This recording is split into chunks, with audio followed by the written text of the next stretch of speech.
ఆడుదాం ఆంధ్ర అనే కార్యక్రమం ద్వారా అధ్యక్ష క్రీడా శాఖపై అస్సలు ఏమాత్రం అవగాహన లేని వ్యక్తి చేతిలో పెట్టి వందల మంది క్రీడాకారుల స్ఫూర్తిని వారి భవిష్యత్తుని అపహాస్యం చేసిన కార్యక్రమం అధ్యక్ష ఇది. అలాగే ఎన్నికల ముందు యువతని ప్రలోభ పెట్టడానికి తీసుకొచ్చిన ఈ కార్యక్రమం అంతే తప్పే దీని వలన యువతకి కానీ కనీసం ఎవరి గురించి అయితే పెట్టారో ఆ క్రీడాకారులకి 1% కూడా న్యాయం చేయలేని కార్యక్రమం అధ్యక్ష. తప్పుడు రిజిస్ట్రేషన్తో విజేతల్ని ప్రకటించి కనీసం లెక్కలు కూడా చూపించలేని కార్యక్రమం ఈ ఆడుదాం ఆంధ్ర అధ్యక్ష. జరిగిన అరకొర కార్యక్రమాలకి వారు చూపించిన లెక్కలకి అక్కడ జరిగిన కార్యక్రమాలకి అసలు ఏమాత్రం పొంతన లేని కార్యక్రమం అధ్యక్ష. నాణ్యత లేని కిట్లు, క్రీడా పరికరాలు, రవాణా ఛార్జీలు, భోజన వసతి పేరుతో కోట్లకి పైగా కమిషన్లు దోచుకున్నారు అధ్యక్ష.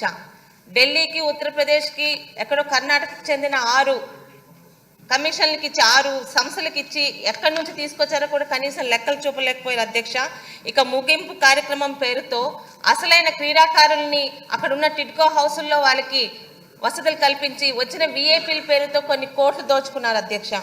ఆఖరికి సచివాలయ స్థాయిలో జరిగిన క్రీడలకి 5 కోట్లు అని చెప్పి ఖర్చు చూపించి అక్కడ క్రీడాకారులు తక్కువ, వారి వైసీపీ కార్యకర్తలతో అది మమ అని ముగింపు చేశారు అధ్యక్ష. అయితే సిఐడి విచారణ అన్నది ఒక్కరోజు జరిగింది అధ్యక్ష. ఈరోజు మనం వాళ్ళ మీద చేస్తున్న ఈ అవినీతి ఆరోపణలకి మనం ఖచ్చితంగా ప్రజలకి రుజువులు చూపించాల్సిన అవసరం ఉంది అధ్యక్ష. దయచేసి మీ ద్వారా మంత్రి గారు కోరుతున్నది వీటి మీద జరిగినవి నిజాలతో సహా బయటకు తీసుకొచ్చి అప్పటి అధికార పక్షం చేసిన ఈ కార్యక్రమాల తాలూకా అవినీతిని ప్రజల ముందు పెట్టాల్సిన బాధ్యత మన దగ్గర ఉంది అధ్యక్ష. ధన్యవాదాలు అధ్యక్ష.